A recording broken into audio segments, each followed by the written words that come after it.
Well, jeepers! You're listening to Smash or Pass. Hello everyone, welcome back to another interview on the JayBee and Milly channel. I am JayBee and of course with me is Milly. Hi. We have Sophie Hey. and Dan.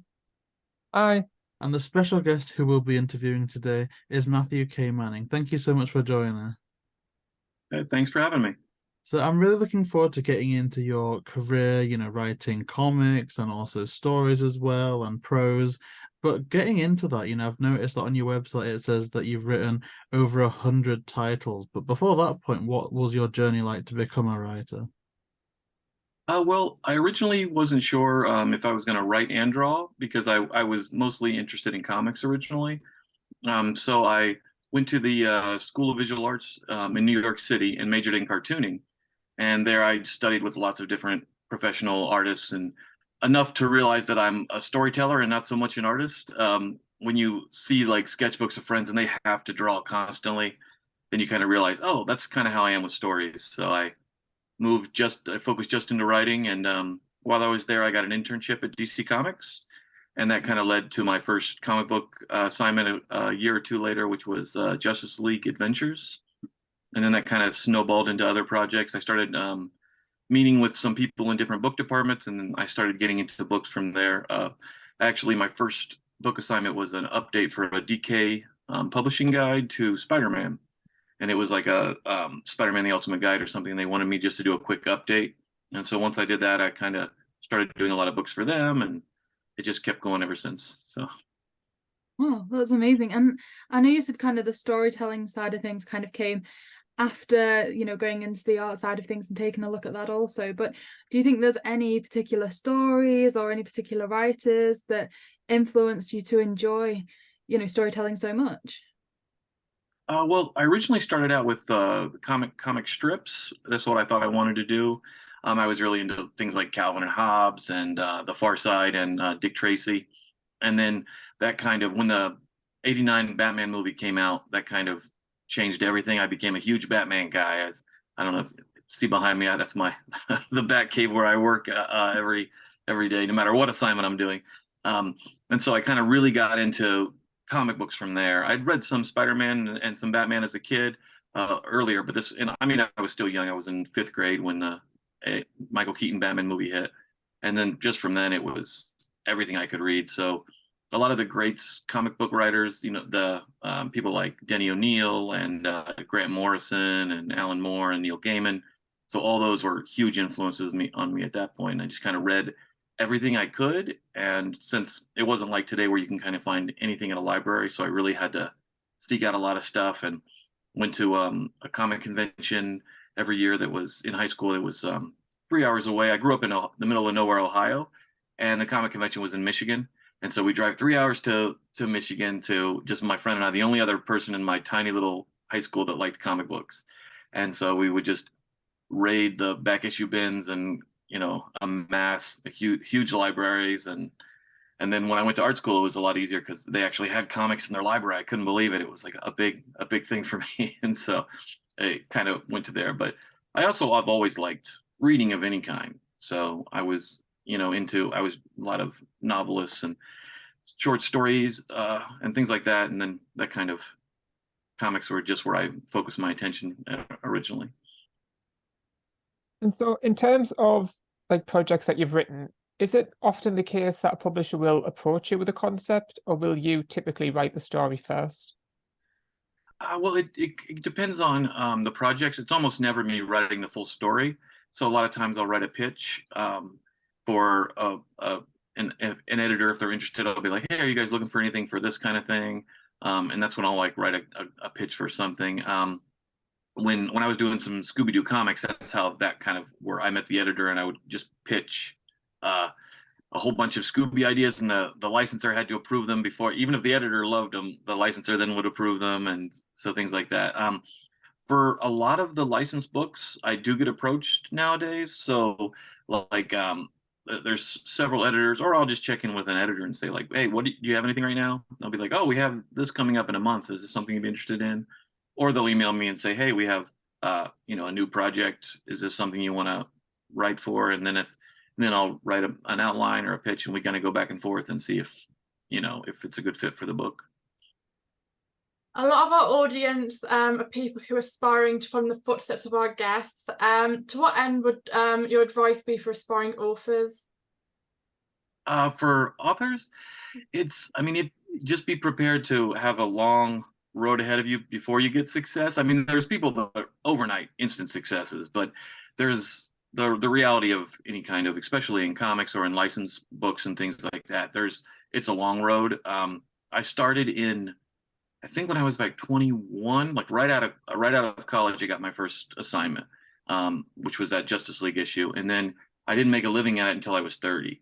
So it was like this 9 years of doing projects whenever I could, doing a day job, and I have a lot of friends that still have a day job in addition to their comic work, which has allowed them to be more selective in a lot of cases, or I actually have a lot of friends that are illustrators too, and so some of these people do keep a day job so they can focus exactly what they want to do. And then some are like me that kind of do all sorts of things. Like I couldn't live if I was just doing one of the types of books or comics that I do. So when the comic work gets a little slow, I try the book publishers. And when the book work gets a little slow, I try the comics. So I'm trying to keep a lot of different irons in the fire. And that's been really helpful since I can actually write. Like I just wrote a 6-issue horror comic. And so I can do this kind of adult horror comic and then also like a Scooby Doo kids book. So I can switch up, and it actually keeps my day more interesting too. But that's something I would also recommend to anybody trying to get into art is don't necessarily turn down, especially when you're starting out, jobs that might not be exactly what you want to do, just because everything's practice. Everything gets you where you want to go. Like you get to be a better writer, everything you work on. And one of the things that you hear quite a lot, online and in other sorts of like materials is write about what you know. And so when I saw that you'd done an ultimate guide on Batman, I was just thinking to myself how painful that would be, say, if someone was given that task and they weren't a fan of Batman. And so when you joined the Zoom call today and you have like the whole massive room of awesome stuff, like I was like, that makes a bit more sense. And so to that end, when writing, Batman the Ultimate Guide, how much of that is your knowledge of the franchise versus actively doing research for that particular project? Well, Batman's the easiest for me to write just because I've grown up, like I was, it was the first thing I really fell in love with, like when I was the perfect age. And so that research I've been doing for the last 30 some years, that sort of thing. So, I mean, other projects can be harder. Like I'll have, look, here's, I did a Doctor Strange book not too long ago, and I've read a good amount of Doctor Strange, but for that book, it was a book of spells. So all the spells that he used ever in the comics. And I wanted it to be as thorough as possible because that's how my brain works. I wanted it, if you're the biggest fan of Doctor Strange, I still want you to be able to get something out of this book. So for that one, I just read literally hundreds of Doctor Strange comics that I hadn't read, or like his appearances in all sorts of books to get some really cool magic spells and things like that. And or like I did a book about Deadpool, and I had only read surface level Deadpool comics. I'm more of an X-Men guy. I didn't really get into the Deadpool world. And then now I've read most of it, or at least when that book came out, I just do the research and, double down and figure out. And that book, I got to interview a lot of people that have done Deadpool. And so that was kind of a different feel to it. But yeah, it can be tough if you're doing, a character, or even if you're haven't read something for a few years, so much stuff mounts up. Like I did the DC Encyclopedia recently, the most recent version, and I wrote only the main entries. So every full page and double page spreads were all the ones I wrote in that particular book. But instead of just focusing on one part, I had to know everything about everything in DC because I was writing everything about Wonder Woman, everything about Superman, Batman, so like all the comics. So that was a bit of a challenge because I had to catch up with all the titles that I'd fallen behind on. So yeah, that can be tough, which is why it's nice to have some of these like storybook or like chapter book things that I can just stretch the other part of my brain instead of like the comic encyclopedia. I can do the creative end of things. So it's nice to alternate between those two kind of job tasks. Absolutely. And is there any particular aspect of like the Batman lore and mythos that particularly resonates with you or that you enjoy writing about the most? I'm not sure if there's one. I really like minor characters. That's kind of how I am across the board. Like I like to throw really obscure characters into anything I do, which is because they don't have as much backstory, and you can really add to that. I did one of my favorite comics I ever wrote was just a little 8 or 10 page story about the Batman villain Calendar Man, just because no one had really gone into his origin at that point. And I was like, oh, I'm going to do just a little bit of origin for this extremely obscure character. And it turned out to be one of my favorite things I've done. Or I just did my first comics my first comic was Batman and the Outsiders, which was that super team he had in the 80s of like all different kind of interesting characters. So those are some of my very favorite characters to write. I just did a DC versus Vampires short story in that world, and it stars Black Lightning, and I've never got to read Black Lightning or write Black Lightning before, and that was one of the Outsider characters. So that was a huge thrill to me. Anytime I can write, somebody I haven't done before, especially like a childhood favorite, that's kind of the sweet spot where I get really excited about. Yeah, I was going to ask next if there was a particular superhero that perhaps you enjoyed writing about the most, but I think given the Batcave behind you, that question might answer itself. Is there kind of more of a top three that are kind of go-tos?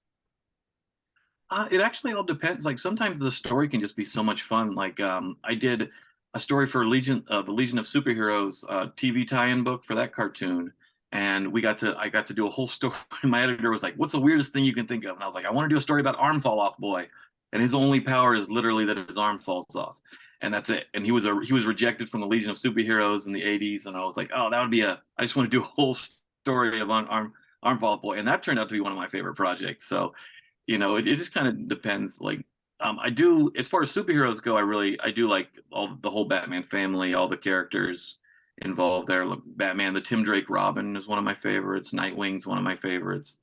But then also I'm a huge Spider-Man guy. I just don't have all the stuff.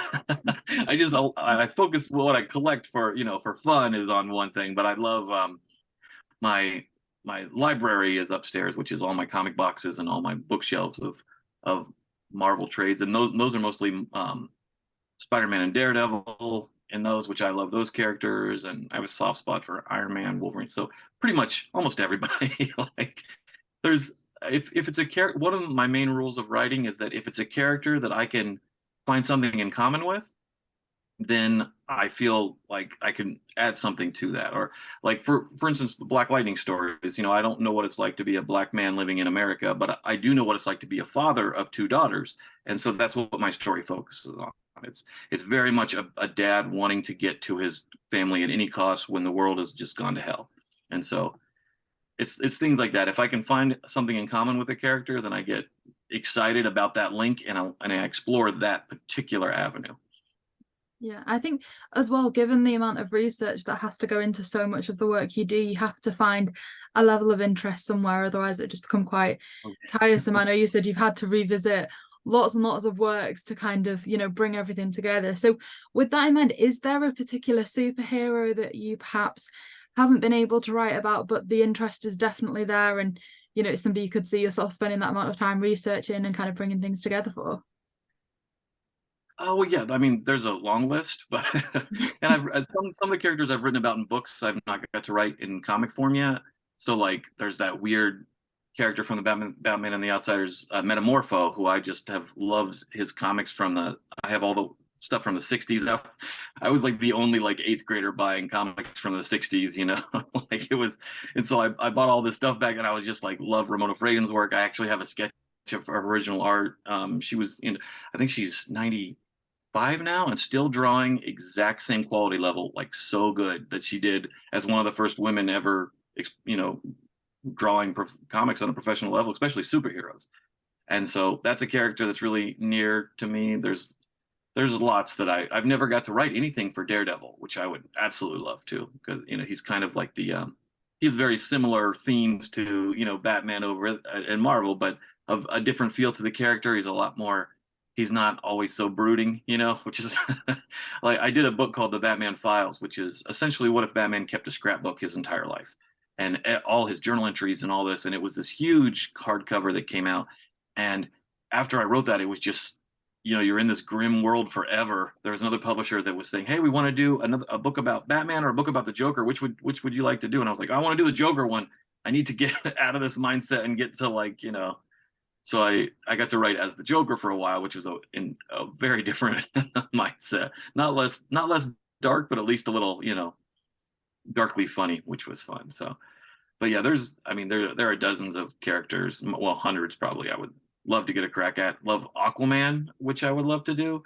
There's a lot of room with that character for some fun stories, and yeah, so we'd be here all day if I kept listing. Yeah, well, on the subject, obviously, of superheroes, a big thing around that sort of genre is like conventions. And we know you've done a few. You've done the Heroes Con and the Time Tunnel. What are your highlights from those events, and what excites you about like future appearances? Well, I do. I've done lots of. I mean, I've been. I think my first convention was the very first time that Reed Pop took over for the New York Comic Con. So I'm there at that show most years, and I've been doing that one since I guess that was around 2000. I don't know, 5 or so. But I think those might be my favorite just because I get to see a lot of my friends. Oh, the Heroes is great too because a lot of my friends in the industry meet up there. And Heroes Con is only 2 hours away. So I've been doing a lot of shows here in the South because I live in Asheville, North Carolina. So we're this little hippie mountain town, very little artist community, and we're not really close to much. So, and since I have 2 daughters and things, I don't like to go to too many conventions a year. I'm going to New York Comic Con again this year. But yeah, I really like just meeting, well, it's always great to meet fans that I've not met before. So if it's a different area, especially, it's really fun. But it's just nice to see like guys that I'm friends with I used to live in New York City for 12 years. So all my New York friends are in the New York show. And then like some good friends from Canada that come down every year. So it's just kind of nice where everybody's all in one spot. As far as what I'm looking forward to, we're having a nice comic here, here in Asheville, finally, a nice, good sized, it's going to be a 2-day or 3-day show, I think. And it's called the Beer City Comic Con because we're known for our breweries as well. And so I'm very excited about that. There's going to be some fun guests coming in, and I just get, it's a convention I can go like 10 minutes from my house to get there. And then also I was just told that the guests, for us guests of the show, we get free barbecue and beer. So I can't beat that.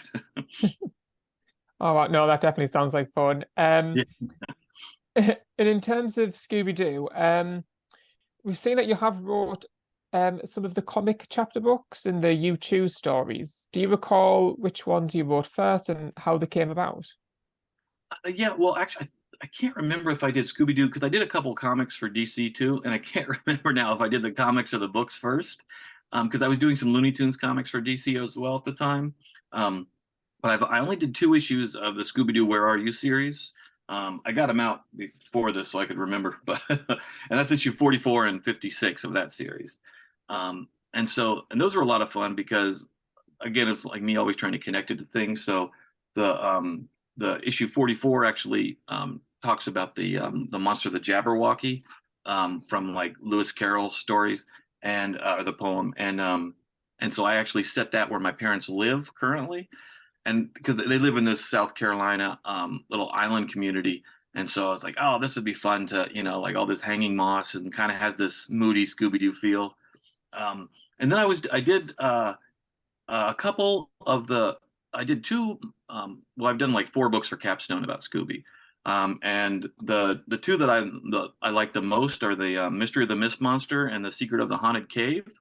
And what's fun about those is they're chapter books, but then they have comic pages in between. So I got to do kind of both things I like to do in one. So instead of illustrations, the story keeps going, but it's in comic form. And so that was I did a Batman story like that for them too. And I had a lot of fun with that particular format. And then I did 2 others, which are the You Choose, kind of the choose your own adventure style for them. And that was the Mystery of the Mayhem Mansion and the Salem Witch Showdown. And those are a lot of fun. But when you write those, I've done a lot of those kind of choose your own adventure, You Choose type books. And there's just like, every time I'm like, oh, I've got to figure out like 12 endings, and endings are like the hardest part. So it's like, oh no. So those are a little more labor intensive, but they're pretty fun to work on. So, but I feel like, I can't remember which one of the chapter books I did first. It might've been the it might have been the Mayhem Mansion. I can't remember. It all kind of comes, when you do 100 books, and I've done about 100 comics too, or a little over 100 comics. So when you do it, they all kind of blend in. Like I remember where I was when I was writing them, like I remember writing the Mayhem Mansion book at my sister-in-law's house, where my daughters were visiting their cousins, and I'm upstairs in this little room, like trying to concentrate while I'm hearing like kids screaming constantly. So that might have influenced it. I don't know. I'm definitely a big fan of the You Choose books. Before writing the stories, how familiar were you with the Scooby franchise? Pretty much. Like I grew up on it. A lot of, and as I think that the Scooby Doo movies, I think were my favorite. Where they have the guest stars. Is that if I'm remembering the title? I don't remember. It's been a while for that too. But whatever, they would have the celebrity guest stars, and half the time these celebrity guest stars were a little before my time, so I didn't quite understand who these people were.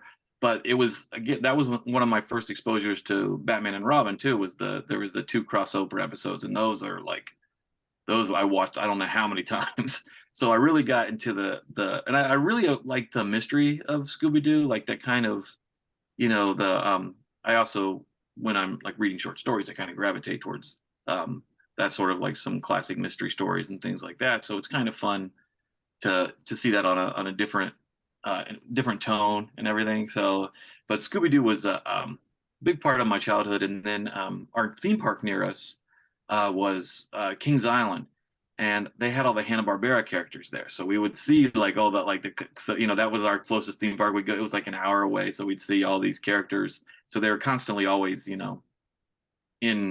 part of our growing up. Well, the original Batman and Scooby Doo crossover episodes are definitely some of my favourite episodes from that series. Either from watching the show or throughout your writing, was there a member of the Scooby Gang that you found the most fun to write for? I mean, Shaggy's probably the most fun because you really get to interject the humor there.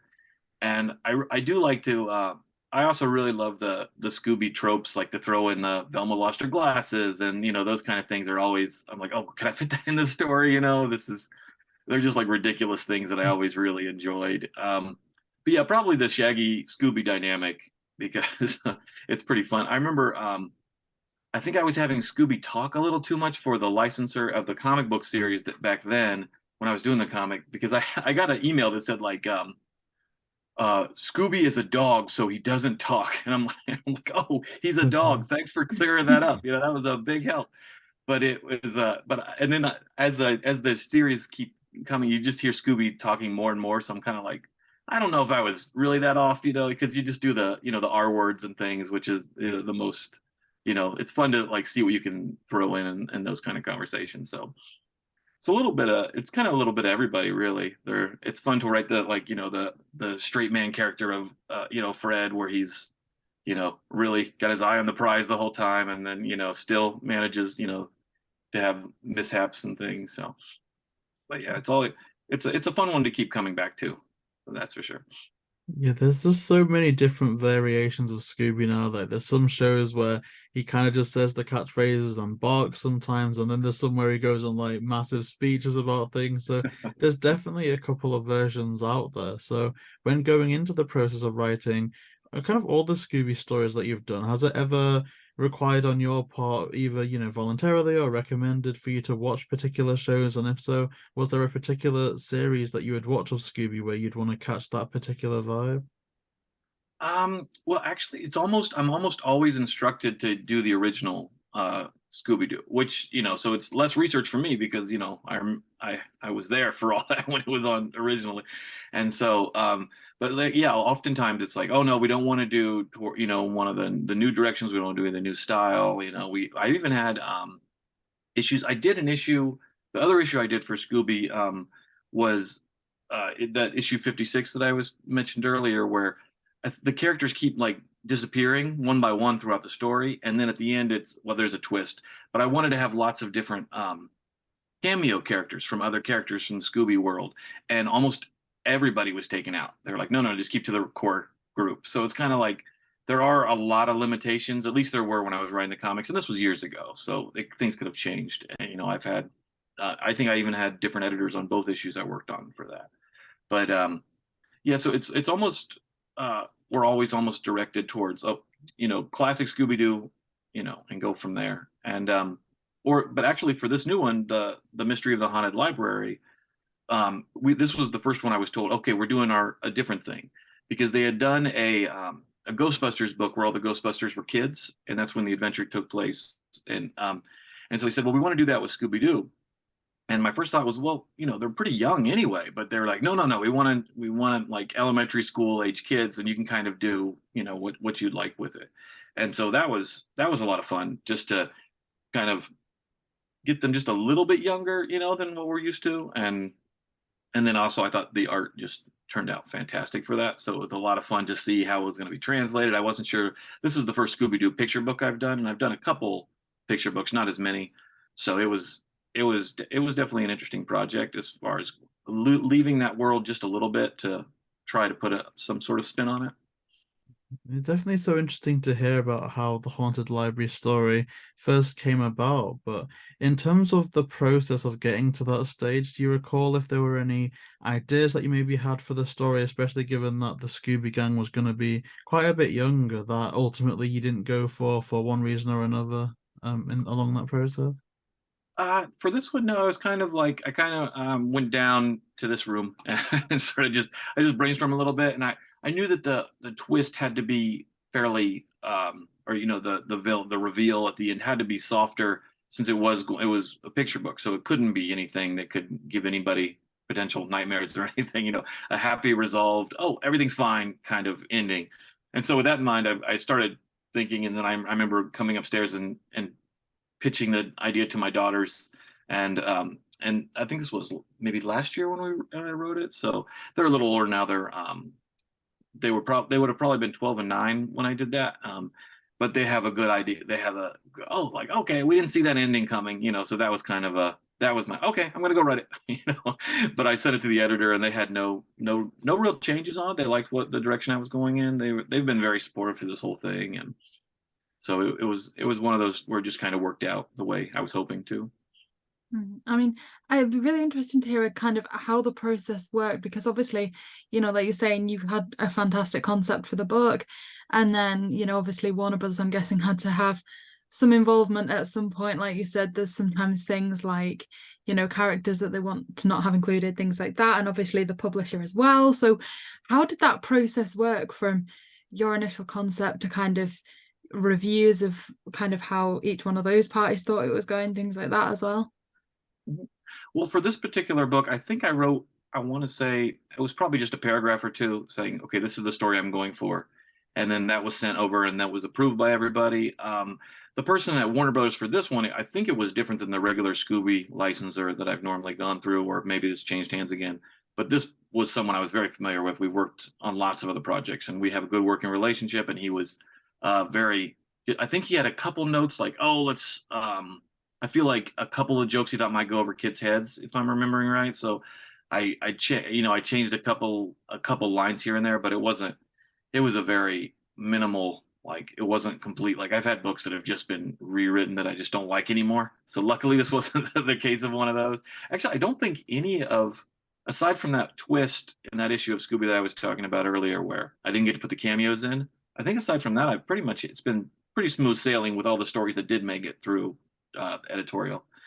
So yeah, so for that, after they approved the outline, that I just write a full script describing what all should be on each page, what because I divided up page wise. They give me the page count, and I say this is what the art should feature. And sometimes I'll go as detailed as like, this shot is from over someone's shoulder as they're looking at Scooby in the background, But I also, whenever I'm working with an artist, I always, and I didn't actually have any contact with the artist beforehand besides seeing the art.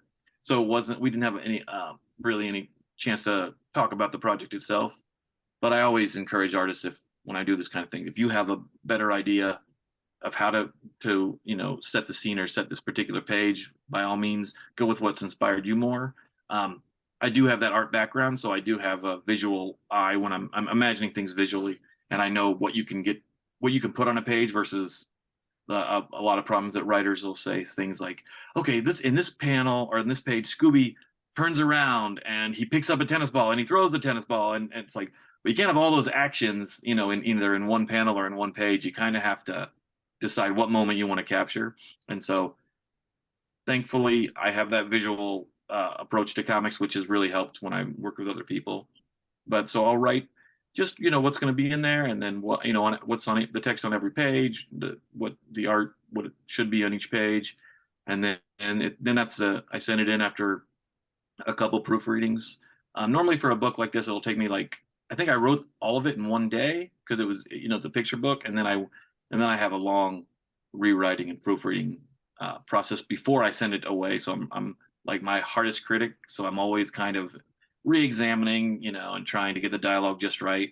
I always read the dialogue by itself out and things like that, and then I sent it away for, and I think we got one round of edits, and then maybe there might have been a light edit on the second time around. There might have been one more thing to change, but you know, it went pretty smoothly from there. Nothing out of the ordinary.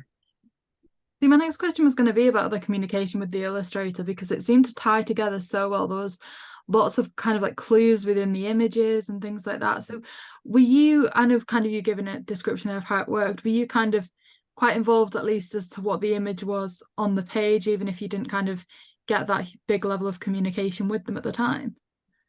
Yeah, that's a lot of part of my, when I do page descriptions, I'll be like, okay, this needs to be planted here. We need to see this particular clue because this is going to come back later. And I'll point out if it's something that's definitely important that we'll need later on in the story.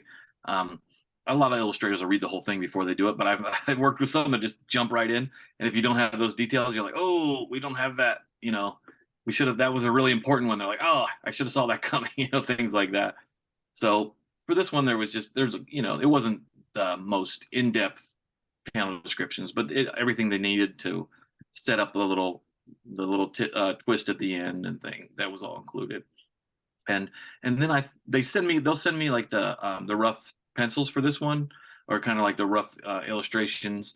And I can't remember if I don't think I had too many comments. There might have been something that I was like, oh, it might have been something, I feel like it was something about showing that the library was hot at one point. We needed to do something else. I forget. I was like, oh, this needs to come across so it makes sense that the window's open and this sort of thing. So there's all these little, you know, you'll notice stuff like, oh, wouldn't this be, you know, this will have more impact if they're leaning out the window, or, you know, things like that.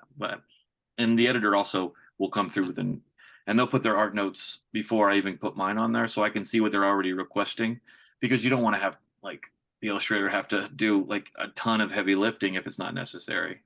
So, and yeah, that's where you have to kind of check your ego and be like, okay, does this help the story? Because everything in this, every page, even for, you know, a picture book like this, everything needs to push that story forward, or why is it there? It needs to, you know, show a little bit more of the characterization, or it needs to show another clue to the mystery. Otherwise, there's, you know, it's just fluff. Even if you like something a lot, like sometimes I have to cut jokes out that I'm like, oh, those are fun, but they just really slowed things down when it didn't need to be. So you have to make sure everything serves a purpose for the story, especially something this short. You know, you don't have a lot of room to put in those extra details. Yeah, it definitely sounds like a lot went into the writing, but did you have a favorite aspect of writing the book at all?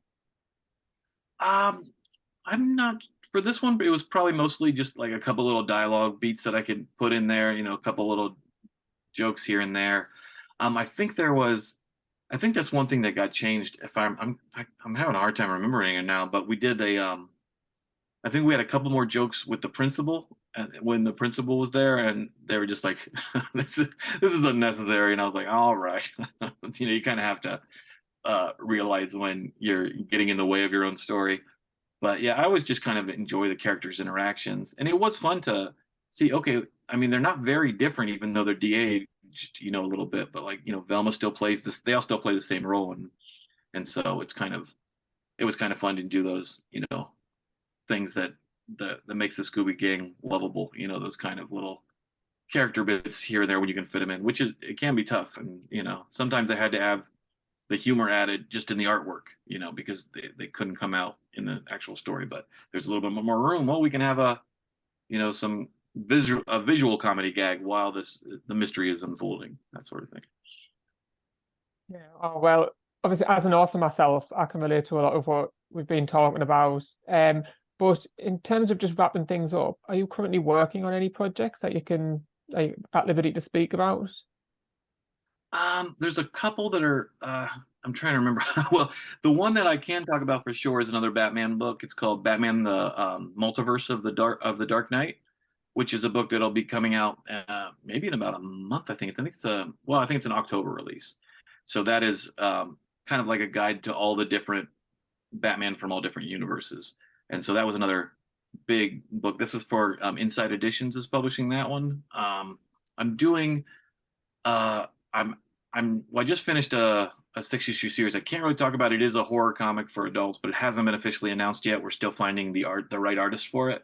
But that one I'm very excited about. So make sure, if you're interested in something very different, which actually still has some of the suspense, of this kind of world, but also it's much more. This is just for adults, and it's for a well-known horror movie maker, so it'll be for this company, and so that was a lot of fun. I have a couple other new DC Comics projects that haven't been announced that'll be coming out soon. They're just little things, but again, stuff I'm through the moon about. It was so much fun working on. So yeah, so I guess I'm kind of in the moment where I can't announce the stuff I really want to talk about. But yeah, but I am really happy with that the Batman Multiverse book, because it was just another one that it gave me an excuse to read all these classic other versions, like Elseworld Batman stories from the 80s and stuff that I haven't read since I was a kid. So that was a lot of fun to just jump back in those and deal with some of the modern ones, like the DC versus Vampires world and that kind of stuff. So awesome, definitely some exciting stuff in the works. Where's the best place for people watching to keep up with your work? Well, I haven't updated it for a bit, but I will soon, I promise. But my website is just matthewkmanning.com. And then I just started on Blue Sky, kind of fled Twitter and all the crazy renaming and nonsense going on over there. I am on Instagram as well and on Facebook, but almost barely ever on Facebook. But on all these things, I'm gonna be the horror comic project in particular. I'll be hyping that as much as I can. And I didn't mention too, I am another project that I'm really excited about. It's about halfway finished. Is a at least for my part with the script. I love the town that we live in here in Asheville, and I've got obsessed with the its history, and it has all this crazy Art Deco buildings, which I absolutely love. And so I'm writing a graphic novel history of Asheville with a local artist, and it's going to be the first graphic novel ever done by this company, the History Press, which it's a local press, but they're a national press, but they focus on local books. So it's and so we're really excited to be able to bring that to people. We received a grant for it from the Preservation Society here in Asheville, and so we've been able to continue on. So between projects, I'm trying to get big chunks done of that book as well, and so that one will be another one that I'll be talking about on all those sites. That's incredible. I'm sure that I can leave all of the links towards those sites in the description down below so that people can keep up with those awesome projects. I know that we'll definitely be checking in to see what's going on. So that does conclude all the questions that we had for you today. Just thank you so much again for the time you've taken to speak with us and for giving, for being so giving with your answers, because it's definitely been very insightful. Yeah, well, thanks for having me. It's always fun to chat all this sort of stuff. So.